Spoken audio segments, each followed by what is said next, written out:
Olá, sejam todos bem-vindos a mais uma palestra do nosso Conalco 4. A aula de agora é Alimentação e Autismo, Possibilidades e Desafios. É um grande prazer e uma grande honra ter aqui com a gente a minha colega, amiga, parceira e grande professora Adriana Fernandes. A Adriana é fonoaudióloga formada pelo UFRJ, ela é pós-graduada em Educação Inclusiva pela PUC do Rio, ela é terapeuta DIR Floor Time, educadora de pais e professores em disciplina positiva, ela é estudiosa e praticante de comunicação não violenta pelo CCA e palestrante apaixonada, criadora do canal Afetoterapia, e há 14 anos ela realiza atendimentos a pessoas com deficiência e suas famílias. Tenham todos uma ótima palestra e eu vejo vocês em breve.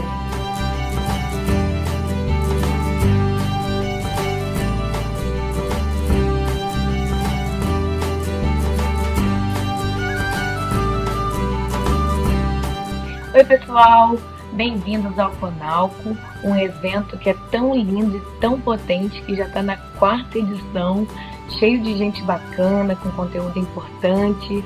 Então eu estou muito feliz em fazer parte desse evento e já aproveito para agradecer o convite da Aline Padovani e toda a equipe. Um beijão, querida. Eu e a Aline, a gente tem uma história de longa data já, porque os nossos trabalhos super conversam, né? Tem tudo a ver. Então, estou muito feliz de estar aqui e queria também agradecer vocês por terem se inscrito e estarem aqui hoje. Obrigada por estarem aqui. Eu queria começar já sendo muito honesta com vocês com duas coisas. A primeira é que eu tentei isolar ao máximo o som aqui. Eu estou no meu cantinho de gravar também para o canal, mas sempre acontece imprevisto de barulho externo e eu espero de coração que o áudio fique bom daqui até o final da minha fala, tá? Mas já peço desculpas se acontecer alguma coisa em algum momento. Outra coisa é que, e essa é difícil até de falar, mas eu tenho realmente uma ansiedade, uma dificuldade a mais, acho esquisito mesmo falar para a câmera. Eu sinto muito falta do feedback de vocês, de saber se o que eu estou falando faz sentido, do encorajamento, do olho no olho mesmo, né? Ainda realmente prefiro falar ao vivo ali, né? Ter o contato. Mas o que me conforta e que me deixa cada vez mais animada, mais motivada a gravar aulas, a estar com vocês no YouTube, né? Aqui, enfim, em eventos como esse, é que depois eu tenho feedback.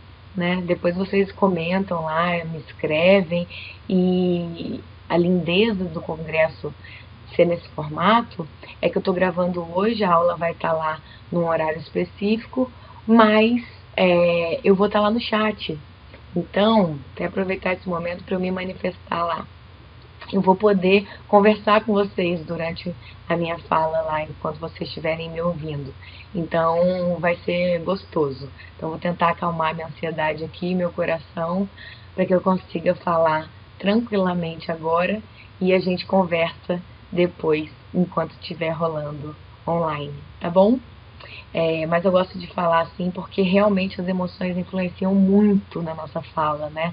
A gente está mais ansioso, fica mais agarrado, a gente gagueja, enfim, não sai tão fluido quando a gente está confortável.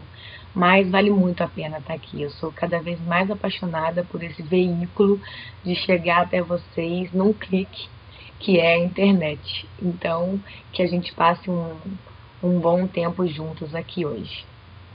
E aí, vou me apresentar então.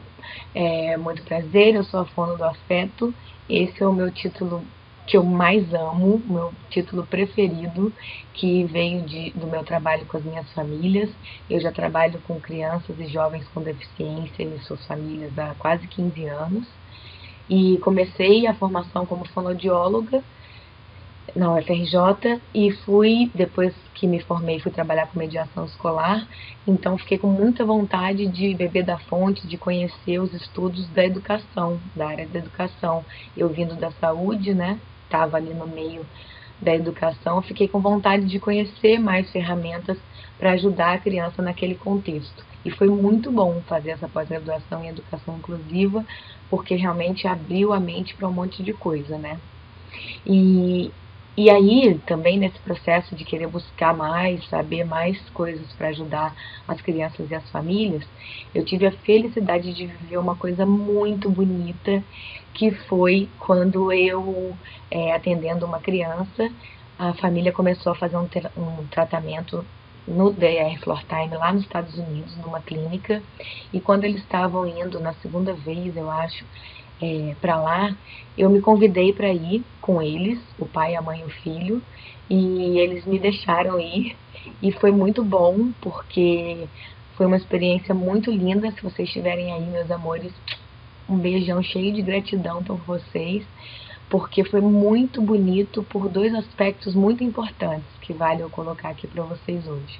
Um é que eu passei 3 semanas com eles lá nos Estados Unidos, então eu fiz tudo junto, a gente dormia e acordava junto, eu fiz todas as refeições junto, né? Isso tem a ver com o nosso tema hoje.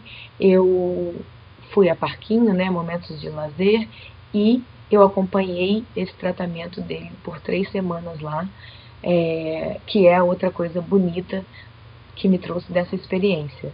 Eu vivi a prática do DR Floortime antes de conhecer a fundo a teoria, né? Então eu fui conhecendo ao longo dos dias com ele lá em terapia, em tratamento, e fiquei muito apaixonada, porque eles falavam em inglês, né, lá na clínica, os pais em português, claro que entendiam um pouco inglês para poder estar lá, mas com a criança, todo mundo falava, era uma linguagem de afeto, uma linguagem muito além, muito mais do que a verbal.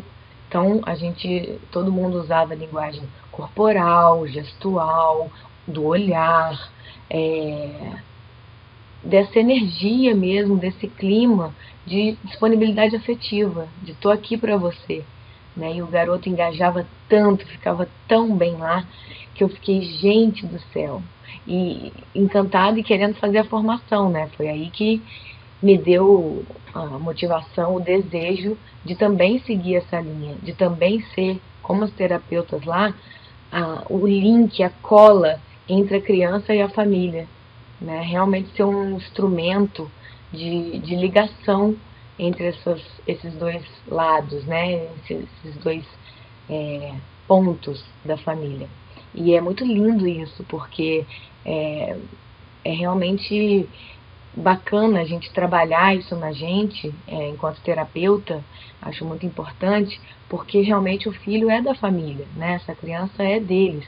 A gente é passagem, né? A gente vai virar um cartão de Natal, uma lembrança gostosa, uma memória positiva, mas a família é que segue junto, e são os pais que devem saber como lidar com os filhos, né? Que devem conhecer cada vez mais ferramentas de conexão com esse filho. Então, que a gente seja esse instrumento de apresentação dessas ferramentas para que eles façam uso e potencializem a conexão entre eles. Porque realmente é o vínculo mais forte, né? Pais e filhos é uma coisa muito emocionante. Eu sou encantada e por isso que também, na sequência, eu fui buscar a disciplina positiva como outra forma de olhar essa relação, pais e filhos, e muito mais ferramentas também para pensar na criança além do diagnóstico.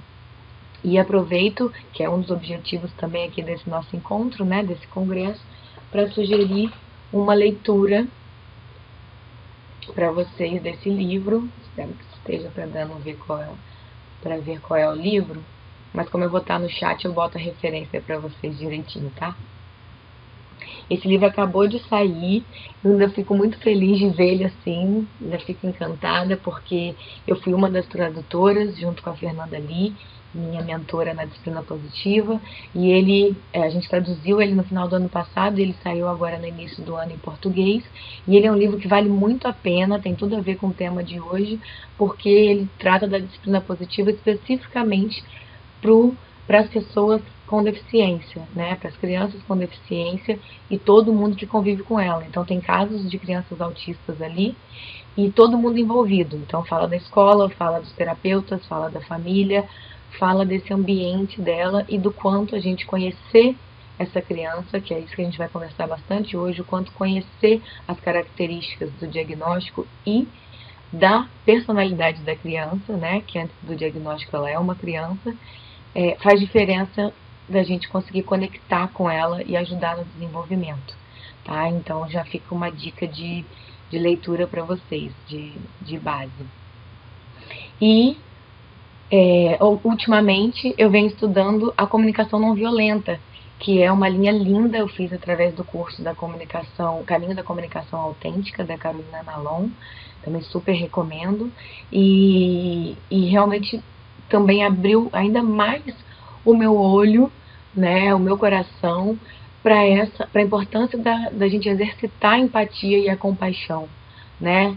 Como eu falei, ter a oportunidade de estar com essa família, nesses momentos todos do dia a dia deles lá, me trouxe ainda mais esse exercício de empatia por essas pessoas, né? Então a comunicação não violenta, ela fala para a gente olhar os sentimentos e as necessidades por trás de um comportamento.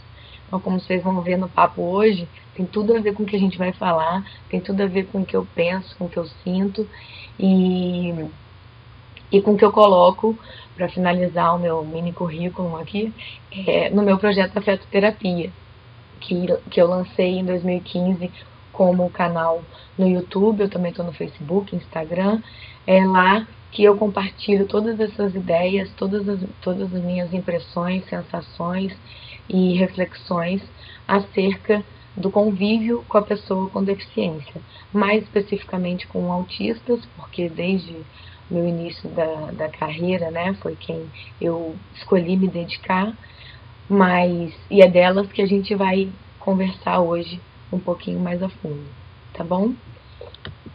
Então, esse é o meu tema. Eu gostaria de falar que é realmente muito pouquinho o nosso tempo, né? Tô aqui no cronômetro controlando para eu não passar muito, mas é um tema tão amplo e que eu sou tão apaixonada que eu queria falar mais, né? Vou ficar, com certeza, a ansiedade também vem daí, de falar mais para vocês sobre isso, mas eu vou tentar passar o máximo de informação que eu conseguir, e dentro desse tema eu gostaria de focar nas possibilidades. A gente vai falar dos desafios, mas eu gostaria de focar nas possibilidades, da gente pensar aqui juntos coisas que a gente pode melhorar e caprichar aqui na nossa via de comunicação para a gente motivar o outro a se conectar com a gente e, mais especificamente hoje, a pessoa autista em se conectar, em desenvolver melhor a alimentação, né? Essa habilidade de se alimentar. Então, imagino que aqui esteja todo mundo que convive, né, que tem uma relação com a criança autista ou não, porque você pode estar aqui passando, assistindo o congresso como um todo, e aí clicou na minha palestra também, mas não tem nenhuma relação direta com criança, jovem autista, mas está aqui. Então, que bom, muito bem-vindo. Como você vai ver, essa fala, para mim, eu tenho certeza que vale para todas as crianças, todo tipo de adaptação e de esforço a mais que a gente faz para entender e para estar de uma maneira mais eficaz com a pessoa, com a criança autista, faz diferença se a gente fizer a mesma coisa para toda e qualquer outra criança, porque realmente mostra que a gente está afim dela, que a gente está disponível. Então, obrigada por estar aqui, espero que te ajude também. E outra importância da gente falar disso, da gente trazer informações, é a conscientização, né? Informação traz conexão. Quanto mais a gente sabe daquela pessoa que a gente está convivendo, dos sentimentos, das necessidades dela, mais a gente consegue se conectar com o coração dela mesmo, né? No fundo, com o que ela precisa. Então, por isso que é tão importante falar sobre autismo, informar. Está chegando aí o 2 de abril, que é o Dia Mundial de Conscientização, né? Então, que esse dia e que esse mês e que esse ano e que essa vida a gente utilize a nossa força para conscientizar as pessoas das informações importantes. Então, aqui acredito que tenham familiares, né, membros da família, profissionais de saúde, profissionais da educação, médicos, todo mundo que está de alguma maneira envolvido e interessado em pensar alimentação para essas pessoas. E aí eu vou falar duas coisas para vocês. Uma é que da minha formação toda que eu comecei falando para vocês, eu escolhi hoje focar no DR for Time para apresentar como base da alimentação, de como eu pensei a alimentação para essas pessoas, tá? E para o autismo em si, achei mais importante do que explicar o que é o autismo e trazer as características, eu vou trazer uma autista jovem, eu já adianto quem é, a Carly. Não sei se vocês conhecem a história dela também, e é outra indicação de livro. Esse, infelizmente, ainda está só em inglês, mas quem sabe daqui a pouco sai em português, mas vale muito a pena conhecer. Ela é uma menina autista e eu escolhi ela hoje para guiar o nosso pensamento, a nossa reflexão. Então, tudo que a gente pensar aqui, a gente vai pensar nela e você aí, na pessoa com autismo que você conhece, tá bom? Porque é por eles que a gente está aqui, que a gente estuda, que a gente se informa, tá? E que a gente se estica, como vocês vão ver.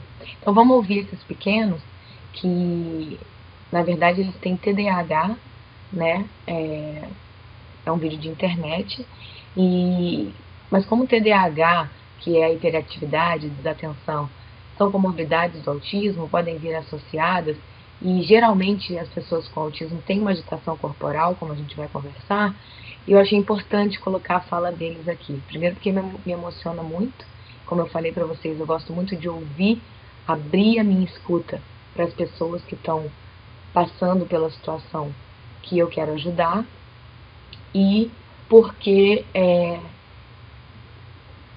nada como a gente ouvir a própria pessoa falando, né? Para mim é um impacto muito maior. Então vou deixar a fala com elas.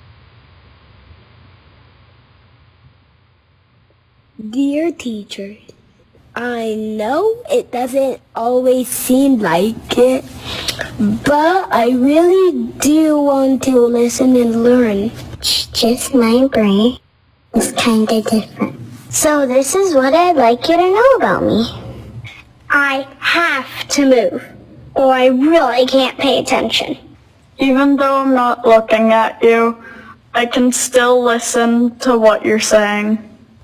If you tell me, sit up straight, now I have to use all of my brain to do just that. It makes me feel sad when you tell me to try harder, even though I've already tried as hard as I can.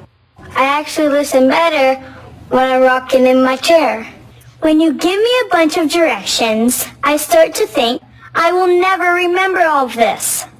Sometimes my mom or dad ends up doing all of my homework. So here's how you could maybe help. Let me get up and move while I'm moving. Let me look wherever I want when you talk to me. Let me rock or slouch in my chair. No matter what, please don't take away my recess. Give me a hug I could do all by myself. Make directions very short. Just ask me, what does your brain need right now? And one more thing. My brain might be different than yours, but it's still amazing. Sincerely, your student. Your student. Your student. Your student. Gente, lindinhos demais, né?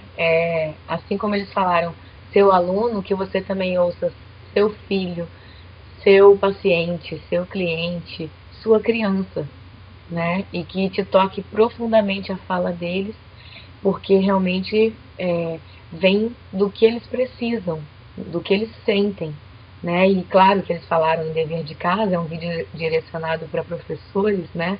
Estão falando de dever de casa, dos momentos de aula, mas não dá para pensar em todos os ambientes, em todas as situações, em todos os personagens dessas histórias, se a gente trouxer para o momento da alimentação também e ouvir, me deixa balançar, eu preciso balançar nessa hora, não me dá muita instrução porque eu não consigo entender, eu vou achar que eu não consigo fazer o que você está falando. São coisas tão bonitas para mim de ouvir e que dizem bastante de como a gente tem que melhorar a nossa escuta em relação a essas pessoas, né? E é disso que a gente vai conversar bastante aqui. Super me emociona, né? Eu estou realmente encantada por isso. Acho que faz toda a diferença na nossa relação com as pessoas, estar com essa escuta mais ativa. Então vamos ouvir agora, por favor. Eu vou botar só um minutinho, só para dar um gostinho de 2 pedacinhos desse vídeo que tem 10 minutos. Mas eu vou botar 2 pedacinhos que para mim são os que fazem link com o que a gente vai conversar aqui hoje, tá bom? Cadê a mãozinha? Now, what may be the most remarkable coming out event we've ever seen. A little girl is unable to speak a word or connect to the world around her in any way. Or so everyone thought, until she turned 11 and suddenly something remarkable happened. ABC's John McKenzie has the story of a girl breaking out of her own body. You don't know what it feels like to be me. When you can't sit still because your legs feel like they're on fire, or it feels like 100 ants are crawling up your arms. How is it that these powerful words came out of this flailing body? People look at me and assume I am dumb, because I can't talk. Something extraordinary happened to this 14-year-old who was written off as mentally deficient, something that may help unlock the mysteries of a baffling disorder. What do I want? I want to be like every other kid, but I can't, because I am Carly.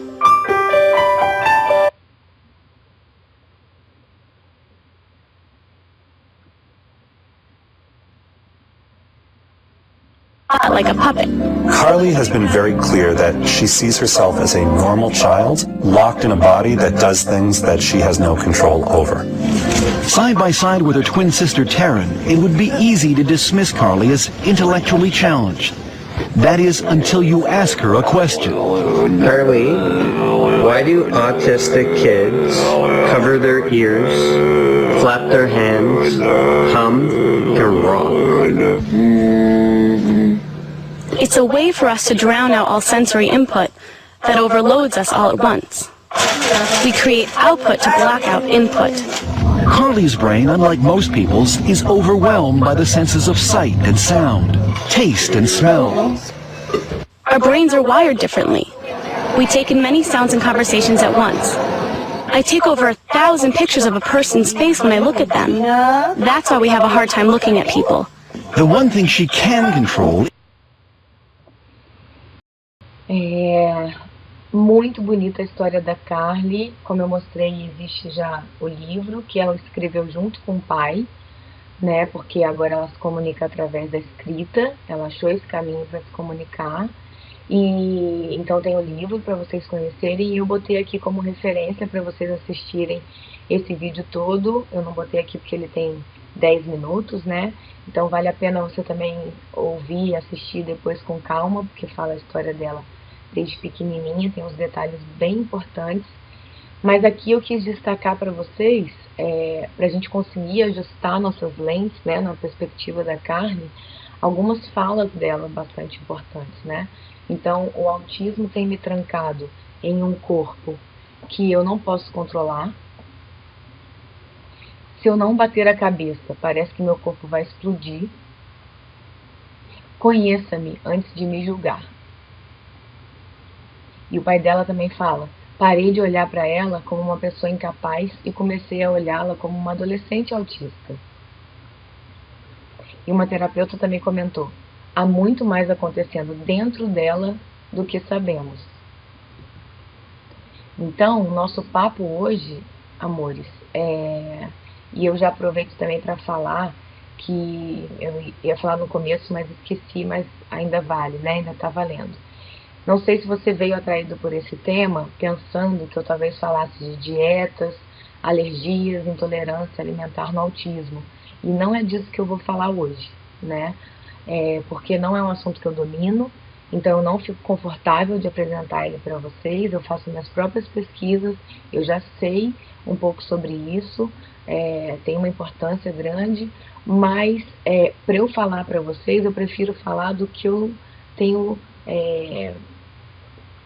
paixão, como vocês estão vendo, mas principalmente o que eu tenho mais bagagem, né, mais ferramentas mesmo, que é essa esticada para a gente se comunicar com o outro, que é o quanto a gente cuida da nossa comunicação, a gente realmente pode ser mais eficaz na chegada no outro, né, na pessoa com autismo. Então, o meu olhar da alimentação no autismo, ele vai passar por aqui, como esse slide agora, que eu até quero aproveitar para agradecer, que esse slide é da minha amiga Roberta Caminha, psicóloga, que tem um trabalho lindo chamado Além do Autismo, também com pessoas autistas e suas famílias, minha parceira de um monte de trabalho também. A gente usa bastante esses slides para explicar como a gente tenta, né, ajustar as nossas lentes, como eu falei, a partir da percepção da pessoa que está passando a situação que a gente está vendo. Então, o comportamento que a gente está vendo é a birra, a agressão, a desatenção, a agitação, a recusa do alimento, qualquer coisa negativa que a gente esteja encontrando durante o momento da alimentação. E o que realmente está acontecendo, que é onde a gente vai colocar nossa atenção, nosso olhar a partir de agora, né, sobre essa perspectiva, é que pode estar acontecendo um monte de coisa, desde dor, que foi o que motivou a Carly a escrever, como vocês vão conhecer na história dela. Ela escreveu dor, né, hurt, no computador e saiu correndo e vomitou. Então ela realmente estava com alguma questão de saúde incomodando, mas quando conseguiu comunicar é que a gente soube, né? Pode ser algum problema sensorial, como ela mesma explicou que sente, questões emocionais, dificuldade comunicativa, enfim, podem ser muitas questões que são a causa daquele comportamento. Então, é lá atrás do comportamento, é além dele que a gente vai olhar para essa pessoa que a gente está convivendo e ajudando a se alimentar hoje, tá bom? E, como vocês viram a própria Carly falar, são muitas as questões sensoriais no autismo, ela estava falando das dela, mas toda pessoa com autismo tem alguma questão sensorial, tá? Realmente já está até, né, na descrição das características do diagnóstico, que tem realmente, e está desde o primeiro artigo de Kanner, né, de Leo Kanner, quando ele descreveu o autismo, realmente eles passam por esse desarranjo, por esse desconforto sensorial. E aí é por isso que eu escolhi falar sobre esse assunto, o modelo DIR Floor Time, dentre as minhas formações, para a gente conversar alimentação sobre a perspectiva dele, para a gente, como eu falei para vocês, pensar nas possibilidades quando a gente pensa na alimentação no autismo, tá? Então a gente começou a pensar junto aqui através com a ajuda da Carly, que se comunica agora e está podendo falar o que ela sente. Então a gente vai pensar, e falando em se comunica, eu queria falar isso que é muito importante, porque eu não sei se você que está aí tem criança pequena, né? Se a pessoa com autismo da sua casa já é jovem, né? Deve ter vários tipos de idades e características do espectro na pessoa que você convive, mas vale falar que tanto as crianças do TDAH do primeiro vídeo quanto a Carly depois, elas já conseguiram achar uma forma de se comunicar, né? Elas já estão fazendo isso verbalmente ou pela escrita, que a gente consegue ler e saber. Mas, mesmo as crianças que ainda não acharam esse caminho de comunicação tão direta, né, que a gente entende mais rápido por a gente ser verbal, aqui já se comunica pelo corpo, pelo gesto, pelo comportamento mesmo, a gente também deve abrir nossa mente, nossa escuta, para ler esse comportamento da criança, porque isso já é comunicativo, né? Não sei se vocês sabem, mas a gente no DIR Floor Time, a gente encara a estereotipia, a ecolalia, todos os comportamentos no autismo como comunicação. Então, como fonoaudióloga também, e muito pesquisadora mesmo, investigadora de linguagem humana, eu vejo cada vez mais esses comportamentos como comunicativos, como querendo dizer alguma coisa. A Serena Wilder, que é a dona do modelo DR for Time, né, que é quem, junto com Stanley Greenspan, organizou, né, todo o pensamento do desenvolvimento infantil na linha do modelo DR for Time. Ela diz que o comportamento que a criança já está apresentando é a forma como ela já achou de resolver o problema, com o que ela tem, né, com os recursos que ela tem.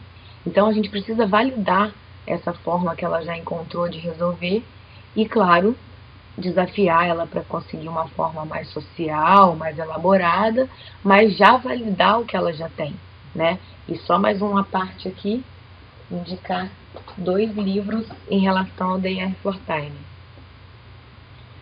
Lembrando que eu vou estar no chat, aí eu escrevo direitinho o nome deles. Esse em inglês ainda, infelizmente, né, ainda sem tradução direta, mas a gente já tem esse aqui em português, do Greenspan, que, nossa, tem uma linguagem super simples e direta e que explica direitinho, mais a fundo, o que eu vou jogar a sementinha para vocês hoje sobre o modelo, tá bom? Então ficam mais 2 dicas aí de estudo e teoria para vocês. Então, por que eu escolhi o DR? Não só para a vida, como para falar aqui hoje um pouquinho, porque ele se trata, antes de tudo, de uma estrutura para compreender a criança e a sua família. Para observar primeiro, entender quem são essas pessoas, né? Que eles são realmente únicos. Não existe algo que seja para todo mundo. Cada um é um que chega ao nosso consultório, que chega à nossa casa, que chega à nossa vida. Então a gente precisa compreender, observar, escutar para entender, não para responder, né? Não ter nada pronto, e sim abrir a nossa escuta para saber como chegar. E assim adequar as abordagens ao nível do desenvolvimento emocional e funcional da criança e o seu perfil de processamento individual no contexto das interações com os cuidadores e de aprendizagem familiar. Então, tá aí o D, tá aí o I, tá aí o R. O modelo é nisso que ele é baseado. Ele pensa como a gente vai pensar no indivíduo, como a gente vai pensar nos níveis de desenvolvimento nesse indivíduo a partir desses níveis de desenvolvimento e, antes de mais nada, como que esse indivíduo está se relacionando nesse meio que ele está. Então tem que olhar também quem está se relacionando com ele. E aí, o DIR, né, é a teoria, o estudo, é a base. E o Floor Time é a técnica, é a parte prática, é como que a gente coloca toda essa teoria em ação no dia a dia com a criança. Então, Floor Time é tempo de chão. Eu fiz uma brincadeira aqui de Table Time, que seria o tempo de mesa. Como que a gente pode pensar aqui juntos, como aplicar o Floor Time no momento de refeição com a criança, né? Então, como vocês, eu vou falar bastante, a gente geralmente começa seguindo o interesse emocional da criança, seguindo o que ela já gosta, o que ela já sabe, o que ela já faz, para então desafiar ela para o que ela ainda não consegue fazer. Então, coisas muito importantes desse modelo, que eu gosto muito de falar, e que eu quero que fique na sua cabeça e no seu coração a partir de hoje, é presumir competência, confiança e conexão. Quando você presume competência, quando você assume, né, para você mesmo que aquela pessoa é competente, que ele já é muita coisa, que ele pode ser muito mais, você passa isso para a criança, para a pessoa que você está se relacionando, porque você acredita nela, você confia nela, aí vem a confiança. E essa confiança e esse tipo de relação com ela aumentam a conexão de um jeito muito lindo, muito potente, né? Porque realmente fortalece a relação, esse tipo de sentimento, de estado mental e emocional que a gente vai transmitir para o outro.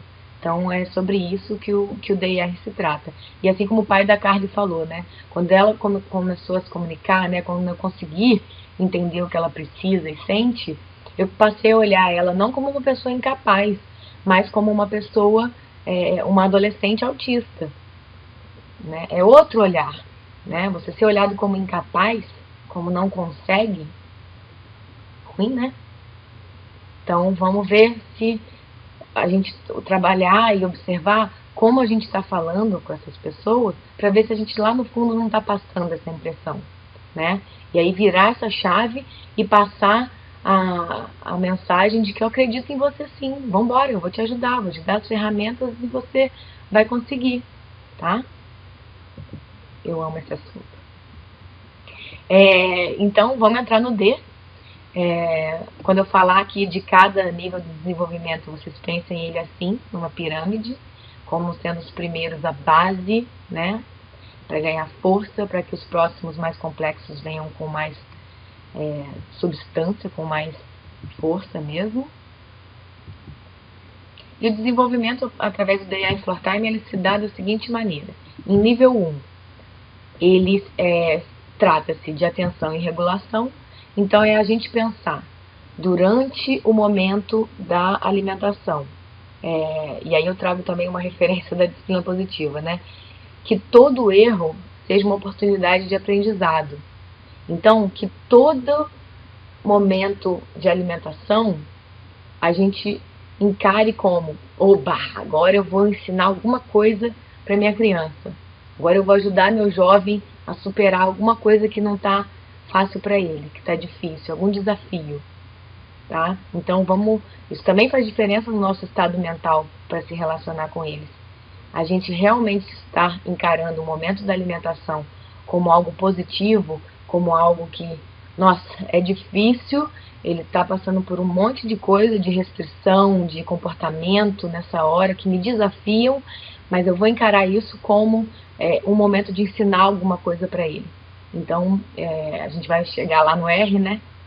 Eu vou deixar para falar isso lá, mas quanto mais regulado a gente está, mais a gente regula a pessoa que a gente quer ajudar. Então, essa corregulação é muito importante. Então, o modelo disso tudo que a gente vai falar é muito importante. Então, tudo que eu vou falar aqui em relação à criança, pensa se você também está sentindo nessa hora de alimentação, tá? A criança está calma e está relaxada? Você chegou a pensar, né, e pode pensar a partir de agora, a adaptar o ambiente totalmente, o quanto você conseguir, né, o quanto for necessário e possível, pensar na iluminação do ambiente, no som, nos estímulos visuais. Só um detalhe aqui para falar para vocês, eu tô com 2 luzes assim em cima de mim para melhorar aqui, né, ficar mais bonitinha para vocês. E elas esquentam muito, então eu tô com um calor danado. Então, além da ansiedade de falar para vocês sem ter o feedback, como eu falei para vocês, essa iluminação, esse calor aqui, que eu também fechei tudo pra gente não ter barulho externo, tá afetando minha fala, porque eu tô ficando com calor, eu tô ficando ainda mais ansiosa de calor. Então isso também afeta o como eu tô me relacionando com vocês, a minha comunicação com vocês. Então, pensar se durante a alimentação não está muito calor nesse ambiente, não está muito fechado, não está com pouca luz ou com muita luz, não tem barulho demais, né? A televisão ligada durante a refeição, né? A gente vai chegar lá. Não é uma coisa positiva porque é um super distrator, mas também pode ser em relação ao processamento sensorial dessa informação auditiva a mais, além do que está acontecendo, né? Quando a gente fala em adaptar o ambiente, é isso. Pensar em tudo que está acontecendo externo para trazer calma e relaxamento para a criança no momento da alimentação. E para nós, né? Se a gente pensar, faz muita diferença. A criança é capaz de perceber e responder à interação, olhar, gostos, texturas, temperaturas. Como é que ela reage? Como é que é para ela esse tipo essas habilidades durante a alimentação? O choro ou o grito de fome dispersa a atenção do cuidador e a saciedade que vem da comida ajuda na regulação da criança. Então a criança pode realmente estar desregulada. Uma das causas daquelas coisas embaixo do iceberg ali do slide que eu mostrei, podem ser fome, né? E aí ela fica desregulada de fome. Eu não sei dizer que eu estou com fome, seja uma criança pequena, seja uma criança que ainda não seja verbal, e aí eu mostro no meu comportamento que eu estou com muita fome, que eu preciso resolver essa fome, né? E a ferramenta que eu tenho e a O recurso que eu tenho é o meu comportamento, é agir mal, é te mostrar de alguma forma que eu não tô, eu preciso saciar isso em mim, né? Essa necessidade. E aí quando a gente vem e entende e traz a comida e diz, você está com fome, a gente dá significado a essas sensações dela.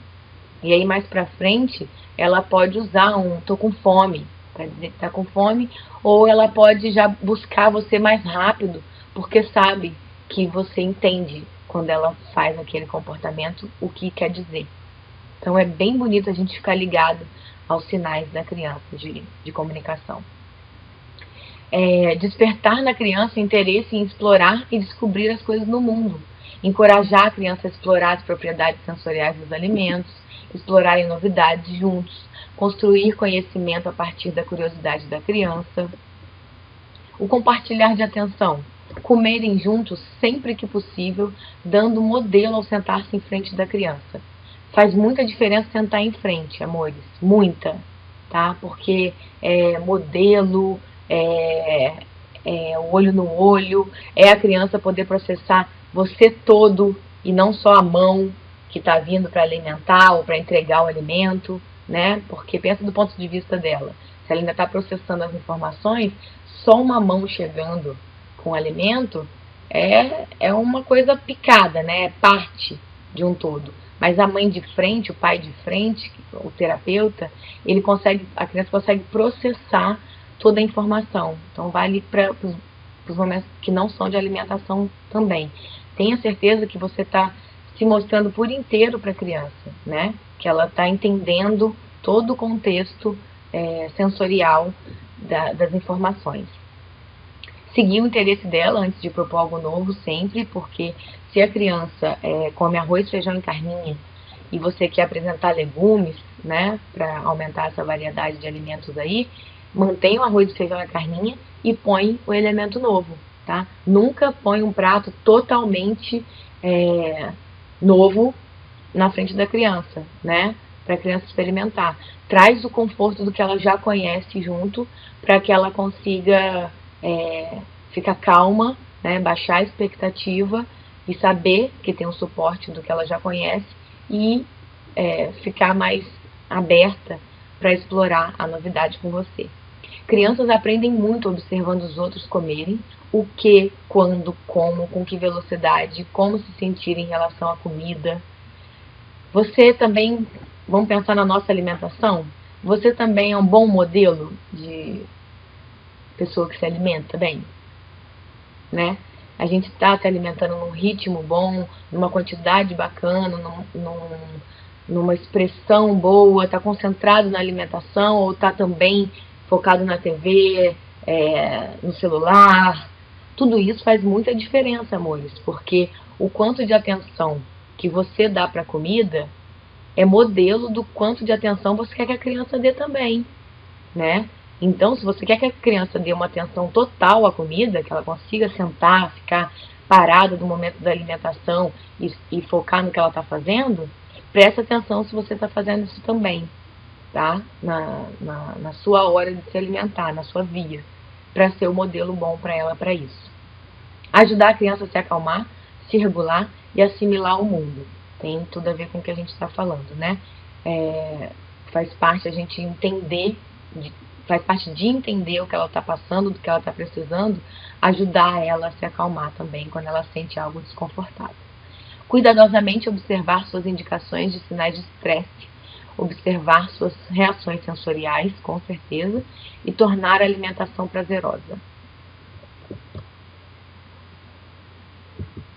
Nível 2, sobre o engajamento, vamos pensar em formar relações, pensar na intimidade, na confiança que a criança tem no processo de alimentação.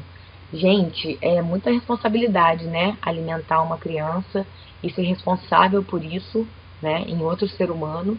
Então a gente precisa estabelecer uma relação muito próxima, que ela confie bastante na gente para abrir a boca, literalmente, para um alimento, né? Para colocar alguma coisa dentro dela que venha da gente. Então, é muito importante que ela confie na gente em outros momentos também, além da alimentação, né? Que você seja realmente uma pessoa que escuta essa criança em diferentes momentos da vida dela, mas que principalmente no momento da alimentação, que é o nosso foco hoje, ela sinta que ela possa confiar em você, né? Que de repente não vai vir uma coisa que ela não conhece, não gosta, sem suporte, né? Vamos garantir esse suporte afetivo. Compartilhar interações prazerosas, sempre que a comida puder ser envolvida num momento social positivo, fica a memória positiva para ela, né? Criança se diverte nas refeições por causa da comida e da interação social. Eu botei se diverte como uma afirmação, porque quando a gente garante que está sendo divertido, a gente garante esse lúdico, esse prazer nesse momento, ela consegue se divertir sim, tá? Então depende da gente também. Estabelecer padrões de alimentação, né? Que é isso que eu falei, cuidar da nossa via para ter certeza que a criança também tem o que acompanhar, né? Tem um modelo positivo do que acompanhar, que a fala está combinando com o que a gente está fazendo, com a nossa ação. A gente não está pedindo uma coisa que a gente não faz, a gente está pedindo uma coisa que a gente já faz mesmo, e ela pode ver isso e imitar. Usar as canções simples como atrativo, sempre bom. Comer, tá na hora de matar a fominha. E eu tenho vários, tem um repertório aqui. Qualquer uma que estimule a criança e faça ela entender e se organizar para estar lá no momento da refeição, né? Ela já pode usar isso como uma pista de, bom, então tá na hora de comer, né? Agora já tá na hora de eu parar o que eu tô fazendo para ir comer. E aí, claro que vai depender do perfil da criança, né? Se ela consegue fazer isso ainda por ela mesma ou não. Mas a gente vai ajudar também se não conseguir, mas já dá a pista do que vai acontecer, é muito importante para a criança.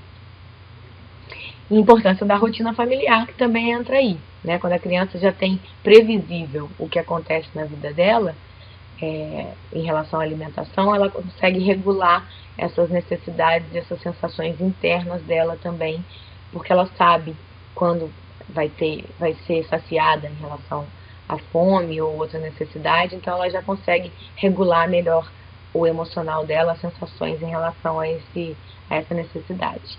Criar um clima agradável em torno das refeições é base, né? Sempre. E a comunicação de 2 vias, que é o terceiro nível. Abrir e fechar círculo de comunicação, então você oferece e ele aceita, ou ele vem buscar você para alguma coisa e você responde. Tornar a comunicação intencional da criança o quanto possível, então faz parte disso validar o que ela está se comunicando, né, o que ela está dizendo através da comunicação, seja verbal ou seja pelo comportamento. Desenvolver o senso de si mesmo e do outro, também vem daí. Permitir que a criança faça escolhas sempre que possível. Usar variedade de emoções na interação. Promover iniciativa, gestos indicando mais, aquele, dá, toma. Seguir o interesse da criança, reconhecer e respeitar as ações da criança como tendo intenção. Dar significado às ações da criança. E dar o tempo necessário para que a criança seja mais espontânea e interativa durante os momentos de refeição. A gente dá esse tempo? Ou a gente atropela tudo, quer que seja no nosso tempo, deixa para dar a refeição na hora que está saindo para o colégio, e aí a criança tem 20 minutos, e muitas vezes isso não vai ser suficiente para ela, ela precisaria de 40, 1 hora. Então a gente pode também pensar em se organizar para oferecer mais tempo para a criança, tempo mesmo de relógio, né, para que ela consiga ter mais paz e calma para fazer uma refeição de forma eficaz. E os círculos de comunicação também dizem respeito ao modelo aí, né, na foto. Ele deve ser contínuo, recíproco, construir iniciativa na criança e sempre ser conectado por atenção e afeto. O fluxo contínuo diz respeito a compartilhar, a sustentar as interações, né, durante o momento da refeição, compartilhando a resolução de problemas, encorajando a criança a experimentar coisas novas. A criança aprende a lidar com a frustração ou a excitabilidade durante a comida, Pais e filhos têm de lidar com recusas a certos alimentos, participar com a criança em resoluções de problemas ao promover experiência de preparo dos alimentos, tocar diferentes texturas. Negociações sobre o que, quando, como a criança quer comer são estimuladas nas refeições. Ajudar a criança com as dificuldades na alimentação de forma bem tranquila, o máximo que a gente conseguir. E reconhecer e responder às experiências afetivas da criança. É muito bonito quando a gente entende o quanto a gente está ou não flexível a deixar a criança se sujar desse jeito como está na foto, a deixar ou não a criança escolher entre comer com a mão e comer com um talher, o quanto a gente dá conta disso, né, na gente, também é uma coisa importante a pensar. E as ideias criativas dizem respeito às ideias emocionais, a capacidade de representação e elaboração, né, dessas ideias, desses pensamentos. A criança usa palavras e ações para expressar as ideias dela, os desejos, as intenções. Nesse nível ela já consegue verbalizar. O adulto deve ser interessante para a criança, usar personagens, vozes divertidas, essas comidas inventadas, né, em formas de desenhos, comidas criativas. Chama atenção aqui para o Bob Esponja, que muitas vezes a mãe uma vez me relatou isso, que toda feliz criou um Bob Esponja bem parecido com esse da foto, de queijinho e tal, e era o personagem preferido da criança, e aí ele conseguiu falar assim, mãe, eu não posso comer meu amigo, eu não posso comer o Bob Esponja. E aí caiu pela culatra, né, o tiro. Mas a gente tem que sempre entender que é tentando que a gente vai acertar, né? É de tanto tentar que a gente acerta. Então, elaborar a comida, assim, com alguma coisa lúdica, vale a pena para atrair a atenção. Simbolizar e criar com a comida, usando a decoração de alimentos, como eu falei, também é uma opção. Linguagem, gestos e desenhos para descrever os sentimentos em relação à comida. Criar algumas regras que a criança possa entender e seguir. Planejamento, motivação, consequências. Ajudar a criança a refletir e imaginar. Discussões embasadas sobre resolução de problemas. Aqui a gente está falando bastante de resolução de problemas, né? E quando a gente chega no nível 6, que geralmente a gente adulto consegue chegar, né? A gente está falando de experiências e expressão, que experiências levam à expressão. Então, o que é isso? Se a gente oferece para a criança o maior número de experiência possível na vida dela, e se a gente permite que ela experimente da maneira que ela precisa experimentar e não da maneira que a gente acha que ela tem que fazer, a gente aumenta a capacidade dela de expressar as ideias, os desejos, os sentimentos e as necessidades.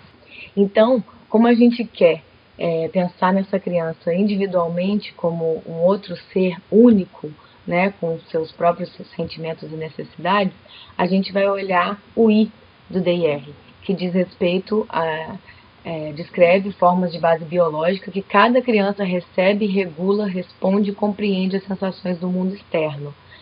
Regulação, habilidade de estar presente de maneira adequada à refeição, necessidades atendidas com suporte, rotina de experiências familiares nas refeições e exploração dos alimentos em relação às experiências novas.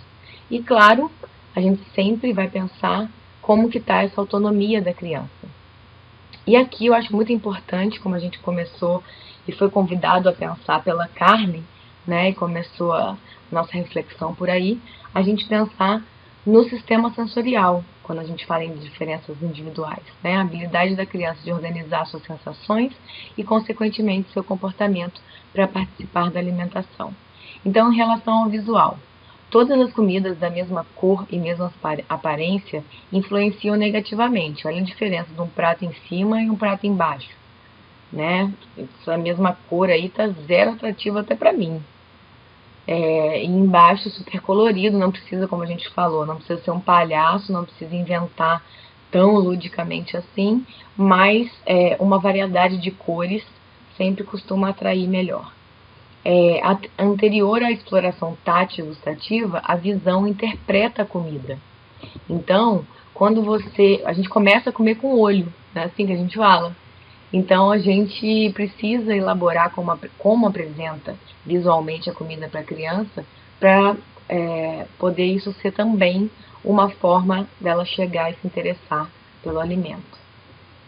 Auditiva, essa é polêmica, porque sempre tem quem, né, como a gente faz aí na sua casa, é sempre diferente. Sons do ambiente na preparação e na hora da refeição despertam a criança para a hora de comer, né? Então, né, a gente tem memória disso e todo dia a gente faz. Barulho de panela mexendo, do adulto mexendo na panela, da água, da torneira abrindo, vários sons do ambiente te dizem que está na hora de comer.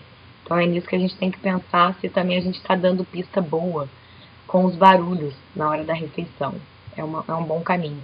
Atenção ao foco no momento da alimentação, que aí entra a polêmica da TV, tablet, etc., que quanto mais isso existe no momento da refeição, mais difícil é a criança focar na comida, né, no se alimentar. Gustativo olfativo diz respeito à percepção do alimento pela criança, a importância do nosso modelo também para ela, de como percebe o alimento, né, se a gente deixa a criança alimentar a gente em algum momento, ou só a gente quer alimentar a criança, né, se a gente permite brincar, se divertir com isso.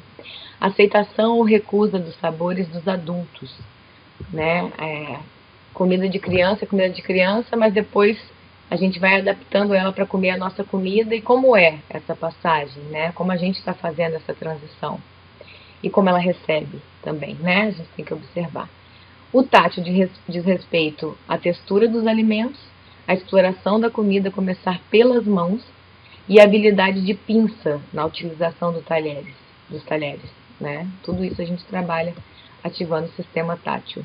O proprioceptivo, conseguir se sentar, ficar mais tempo na cadeira. Quando a criança morde, bate ou empurra, quando ela está sob estresse, também ela precisa de uma ajuda no sistema proprioceptivo. Capacidade de sugar, lamber, mastigar e engolir também vai depender dele, porque ele se trata da sensibilidade dentro da boca também. O sistema proprioceptivo, para quem não conhece ainda, é a mensagem que as partes do nosso corpo mandam para a gente, para o cérebro, para dizer que a gente existe, que a gente está aqui, né? Então é isso, de eu poder fechar o olho, levantar o braço, eu sei onde meu braço está no meu corpo, porque a parte está mandando mensagem para o cérebro de onde está. Então isso da localização, da sensação do lugar do corpo no espaço, vem daí e vem do sistema vestibular, que diz respeito ao equilíbrio, né? A mudança de posição de cabeça, do corpo mesmo, na hora de comer, né? De sentado para em pé, de pé para sentado, faz diferença quando você não tem o sistema vestibular ok, né? Quando você tem algum desconforto aí.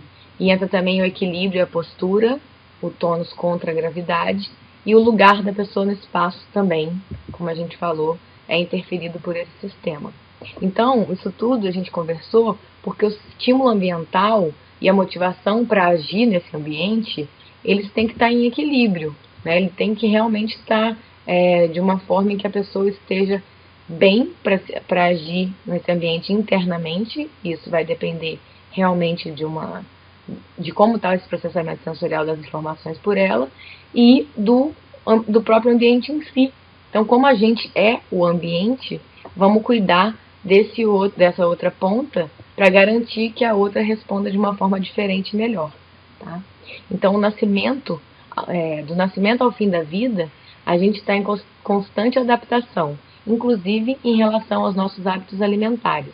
Nossas escolhas e ações afetarão diretamente o desenvolvimento dessa função das crianças. E aí a gente entra no R, porque é a relação que traz isso tudo que a gente está conversando.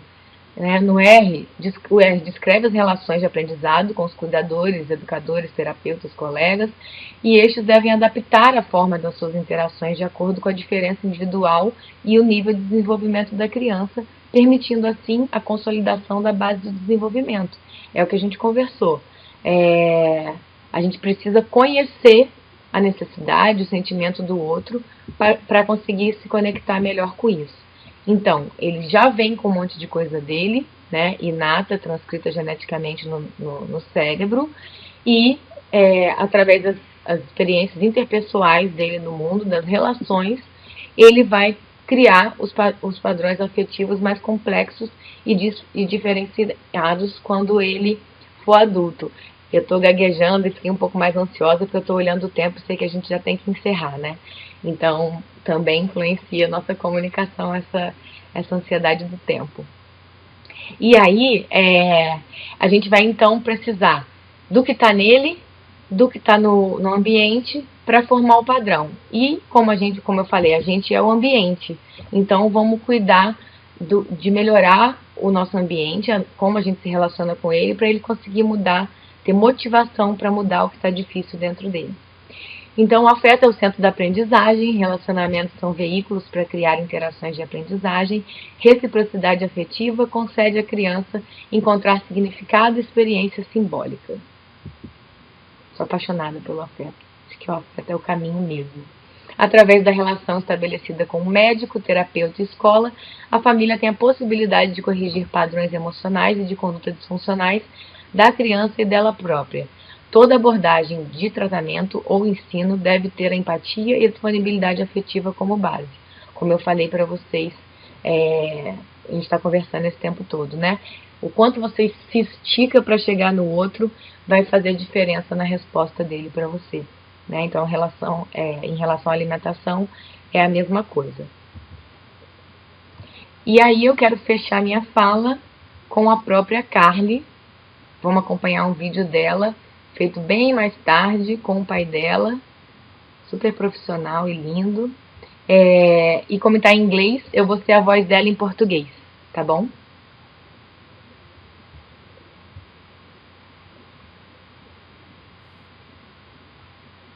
Autismo tem me trancado dentro de um corpo que eu não posso controlar. Mal posso esperar por um café. Oi, barista.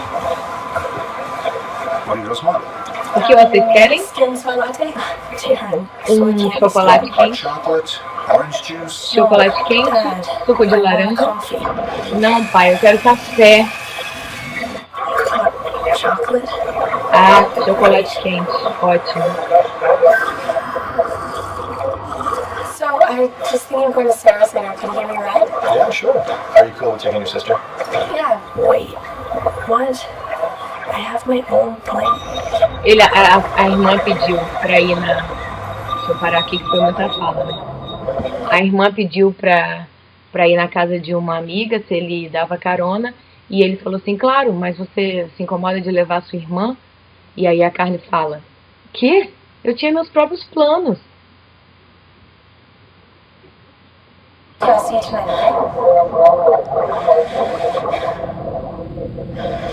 E aí a irmã vai embora porque ela não conseguiu lidar com tanta falta de escolha, né?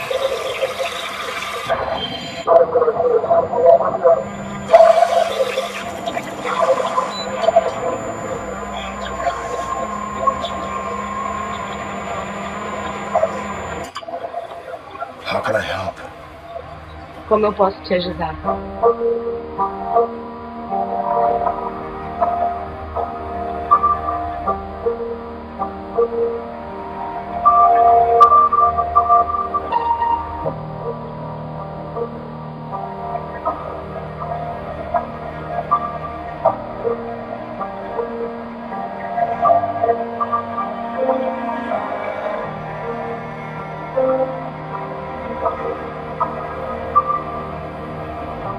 Todo mundo tem uma voz interna dentro, uma voz de dentro. Eu encontrei um caminho para deixar a minha sair. Super me emociono.